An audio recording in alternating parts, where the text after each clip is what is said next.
നിലകൊള്ളുക, നിരീശ്വരന്മാരും നിർമ്മതവാദികളുമായി തീരുക, ഈ രൂപത്തിലുള്ള ചിന്തകൾ വളരെയേറെ ശക്തിപ്പെടുകയുണ്ടായി. മുസ്ലിമീങ്ങൾക്കിടയിൽ സെക്യുലറിസത്തിന്റെ വ്യാപനത്തിന് വേണ്ടിയും അതിനെ മുസ്ലിമീങ്ങൾക്ക് സ്വീകാര്യമാക്കുന്നതിന് വേണ്ടിയിട്ടുമുള്ള പ്രചണ്ഡമായ പ്രവർത്തനങ്ങൾ വേറൊരു ഭാഗത്ത് നടക്കുകയും ചെയ്യുകയാണ്. മുസ്ലിമീങ്ങൾ യഥാർത്ഥത്തിൽ പിന്നോക്കം നിൽക്കുന്നത് ഭൗതിക വിദ്യാഭ്യാസത്തിന്റെ കുറവ് കൊണ്ടാണ്. ആ ഭൗതികമായ സംസ്കാരം അതിനവർ പുൽകുകയും മുറുകെ പിടിക്കുകയും ചെയ്തെങ്കിലേ അവർക്ക് പുരോഗതിപ്പെടാൻ സാധിക്കുകയുള്ളൂ എന്നൊക്കെയുള്ള രീതിയിൽ സർ സയ്യിദ് അഹമ്മദ് ഖാനെ പോലെയുള്ള ആളുകൾ ഇന്ത്യയിലും അതുപോലെ താഹ ഹുസൈനെ പോലെയുള്ള ആളുകൾ ഈജിപ്ത് പോലെയുള്ള പ്രദേശങ്ങളിലുമൊക്കെ വളരെ ശക്തിയായി വാദിക്കുകയും അങ്ങനെയുള്ള ഒരു തലമുറയെ വാർത്തെടുക്കാൻ വേണ്ടി ബോധപൂർവം പരിശ്രമിക്കുകയും ചെയ്തു.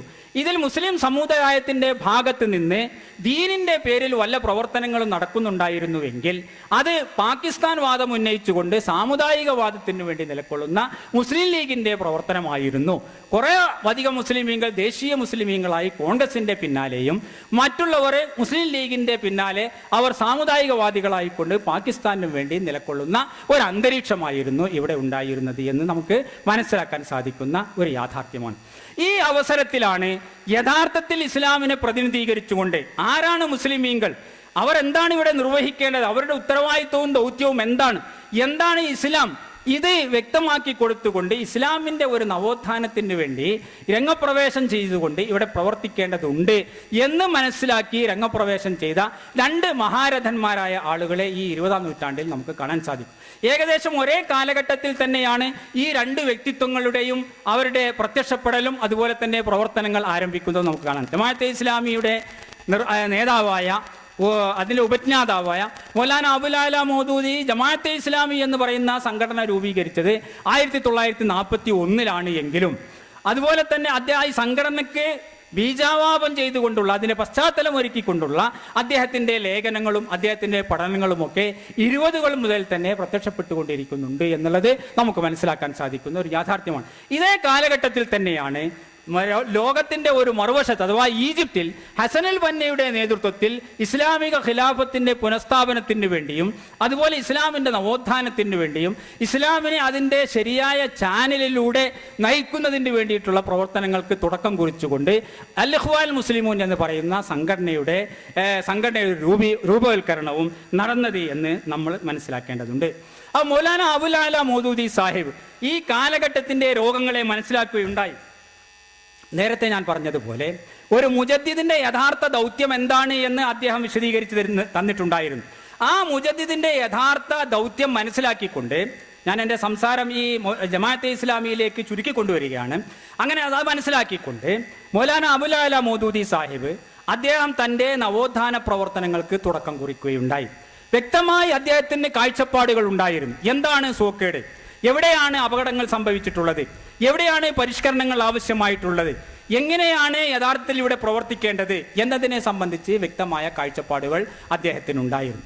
ആ അടിസ്ഥാനത്തിലാണ് തൻ്റെ ചിന്തകളെ ജനങ്ങൾക്ക് ബോധ്യപ്പെടുത്തി കൊടുക്കുന്നതിന് വേണ്ടി തർജുമാൽ ഖുർആനിലൂടെയും മറ്റും അദ്ദേഹം നിരവധി ലേഖനങ്ങൾ എഴുതുകയും അദ്ദേഹത്തിൻ്റെ ചിന്തകളാൽ സ്വാധീനിക്കപ്പെടുകയും അതിനെ സ്വാഗതം ചെയ്യുകയും ചെയ്യുന്ന പണ്ഡിതവര്യന്മാരായ ആളുകളെ ഒരുമിച്ച് കൂട്ടിക്കൊണ്ട് ജമാഅത്തെ ഇസ്ലാമി എന്ന് പറയുന്ന സംഘടനയ്ക്ക് അദ്ദേഹം രൂപവൽക്കരണം ചെയ്യുകയും ചെയ്തത് ഈ ഘട്ടത്തിലാണ് എന്ന് നമ്മൾ മനസ്സിലാക്കേണ്ടതുണ്ട്.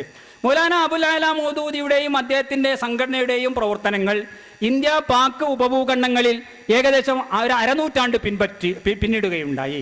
ഒരു 60ഓളം വർഷങ്ങൾ പിന്നിട്ട് കഴിഞ്ഞ ഒരു സാഹചര്യത്തിലാണ് ഇപ്പോൾ നമ്മൾ ഉള്ളത് എന്ന് മനസ്സിലാക്കേണ്ടതുണ്ട്. എന്താണ് ജമാഅത്തെ ഇസ്ലാമി മുഖ്യമായി ഇവിടെ സാധിച്ചത്, എന്താണ് ജമാഅത്തെ ഇസ്ലാമിക്ക് യഥാർത്ഥത്തിൽ ഈ നവോത്ഥാന സംരംഭങ്ങളിൽ സ്വാധീനം ചെലുത്താൻ സാധിച്ചത് എങ്ങനെയാണ് എന്ന് നമ്മൾ ചിന്തിക്കുകയാണ് എങ്കിൽ വളരെ പ്രകടമായ രീതിയിലുള്ള ചില പ്രവർത്തനങ്ങൾ ജമാഅത്തെ ഇസ്ലാമി ഇവിടെ കാഴ്ചവെച്ചതായിക്കൊണ്ട് നമുക്ക് കാണാൻ സാധിക്കും. ഞാൻ ഇന്ത്യയിലെ ജമാഅത്തെ ഇസ്ലാമിയെ മാത്രം വേർപ്പെടുത്തിക്കൊണ്ട് പറയുകയല്ല, ഇന്ത്യ പാക് ഉപഭൂഖണ്ഡങ്ങളിലെ ഇന്ത്യയും പാകിസ്ഥാനും ബംഗ്ലാദേശും അടങ്ങുന്ന ഒരു ഭൂപ്രദേശമായിരുന്നു ഈ ജമാഅത്തെ ഇസ്ലാമിയുടെ രൂപവൽക്കരണ കാലത്തിലെ ഇതിൻ്റെ ഭൂമിക. ആ ഭൂമികയിലെ ഇസ്ലാമിക പ്രസ്ഥാനത്തെ മുന്നിൽ വെച്ചുകൊണ്ട് പറയുകയാണ് മൗലാന അബുൽ അഅ്ല മൗദൂദി യഥാർത്ഥത്തിൽ വളരെയേറെ ശക്തമായ പ്രവർത്തനങ്ങൾ സംഘടിപ്പിക്കുകയുണ്ടായി ജമാഅത്തെ ഇസ്ലാമിയിലൂടെ. ജമാഅത്തെ ഇസ്ലാമി എന്ന് പറയുന്ന ഈ സംഘടനയും അദ്ദേഹത്തിൻ്റെ സഹപ്രവർത്തകന്മാരും എല്ലാം കൂടി അടങ്ങുന്ന ഈ സംഘത്തിലൂടെ ഒന്നാമതായി അദ്ദേഹം തൗഹീദിൻ്റെ തനിമ കറകളഞ്ഞ രൂപത്തിൽ പുനഃപ്രകാശിപ്പിച്ചു എന്നുള്ളതാണ് അദ്ദേഹം സാധിച്ച ഒരു വിപ്ലവം. തൗഹീദിനെ സംബന്ധിച്ചിടത്തോളം തെറ്റിദ്ധാരണകൾ ഉണ്ടായിരുന്നു.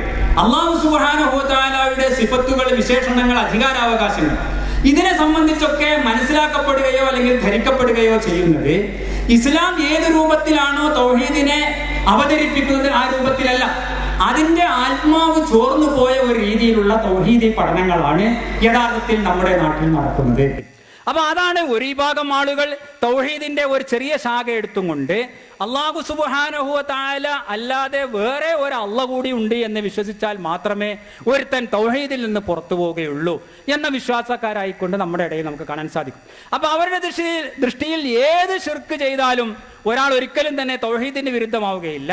ഒരു രണ്ടാമത്തെ ഒരു അള്ളാഹു കൂടി ഉണ്ട്, ഒരു ദൈവം കൂടി ഉണ്ട് എന്ന് വിശ്വസിക്കാത്തിടത്തോളം കാലം വേറെ ഒരു വിഭാഗം കുറെ കൂടി കാര്യങ്ങൾ നേർച്ച ചെയ്താലും ശപഥം ചെയ്താലും അതുപോലെ തന്നെ വഴിപാടുകൾ ചെയ്താലും അതൊക്കെ അള്ളാഹ്ക്ക് മാത്രമേ ചെയ്യാൻ പാടുള്ളൂ, അത് അള്ളാഹു അല്ലാത്തവർക്ക് ചെയ്താലും ശിർക്കാകും, തൗഹീദിന് വിരുദ്ധമാണ് എന്ന് അവർ വാദിക്കുന്നുണ്ട്. പക്ഷെ അതേ അവസരത്തിൽ പരിശുദ്ധ ഖുർആനിൽ വളരെ വ്യക്തമായി പറയുകയും അല്ലാഹു സുബ്ഹാനഹു വ തആല ആവർത്തിച്ച് പറയുകയും ചെയ്യുന്ന അള്ളാഹുവിൻ്റെ ഹാക്കിമീയത്ത് എന്ന് പറയുന്ന അവൻ്റെ അധികാരവും അവൻ്റെ വിശേഷണവും ഒന്നും തൗഹീദുമായി ബന്ധപ്പെടുത്തുകയോ അല്ലെങ്കിൽ തൗഹീദിൻ്റെ ഭാഗമായി അംഗീകരിക്കപ്പെടുമായിരുന്നില്ല.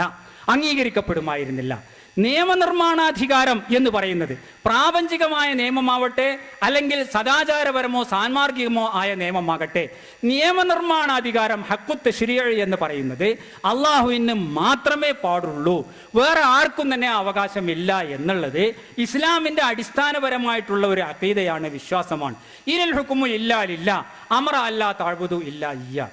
അള്ളാഹ്ക്ക് മാത്രമേ നിങ്ങൾ ഇബാദത്ത് ചെയ്യാൻ പാടുള്ളൂ എന്ന അള്ളാഹിന്റെ കൽപ്പനയുടെ ഭാഗമാണ് ഇനിൽ ഹുക്മു ഇല്ലാ ലില്ലാഹ്.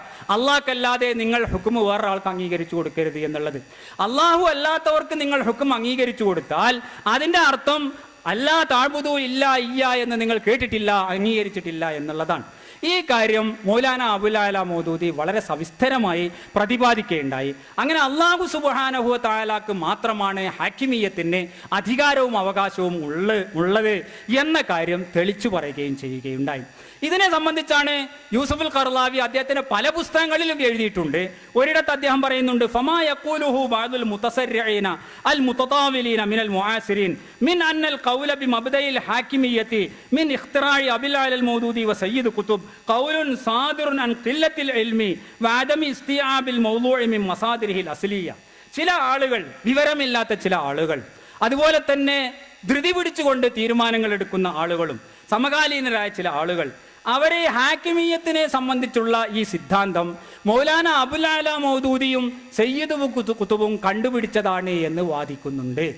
വിവരമില്ലാത്തവരും അതുപോലെ തന്നെ ധൃതി പിടിച്ച് തീരുമാനങ്ങൾ കാണുന്നവരും വേണ്ടത്ര അവഗാഹമില്ലാത്തവരുമായ ആളുകൾ ഈ ഹാക്കിമീയത്തിനെ സംബന്ധിച്ചിടത്തോളമുള്ള വീക്ഷണം മൗലാന അബുൽ അഅ്ല മൗദൂദിയും സയ്യിദ് കുതുബും കണ്ടുപിടിച്ചതാണ് എന്ന് പറയുന്നുണ്ട്. ഇത് ഖൗലുൻ സാദിറുൻ അൻ ഖില്ലത്തിൽ ഇൽമി, വിവരമില്ലാത്തത് കൊണ്ട് സംഭവിക്കുന്ന ഒരു കാര്യമാണ്. വാദം ഇസ്തിആബിൽ മൗദൂഇ മിൻ മസാദിരിഹിൽ അസ്ലിയ, അടിസ്ഥാന പ്രമാണങ്ങളിൽ നിന്ന് വിഷയം പഠിക്കാത്തത് കൊണ്ടും സംഭവിച്ച ഒരു വീഴ്ചയാണ് എന്ന് യൂസുഫുൽ ഖർളാവി പറയുന്നുണ്ട്. അദ്ദേഹത്തിന്റെ വേറെ പുസ്തകങ്ങളിൽ അത് ഇസ്ലാമിന്റെ അടിസ്ഥാനപരമായിട്ടുള്ള ഒരു വിശ്വാസമാണ് എന്ന് അദ്ദേഹം സവിസ്തരമായി പ്രതിപാദിക്കുകയും ഉസൂലികളായ ഉസൂലികളെല്ലാം അംഗീകരിക്കുന്ന ഒരു അടിസ്ഥാന തത്വമാണത് എന്ന് അദ്ദേഹം സ്ഥാപിക്കുകയും ചെയ്തിട്ടുണ്ട്. അപ്പോൾ ഇത് അബുൽ അഅ്ല മൗദൂദി സാഹിബ് വളരെ വ്യക്തമാക്കി ഈ സമൂഹത്തിന്റെ മുന്നിൽ അവതരിപ്പിക്കുകയുണ്ടായി.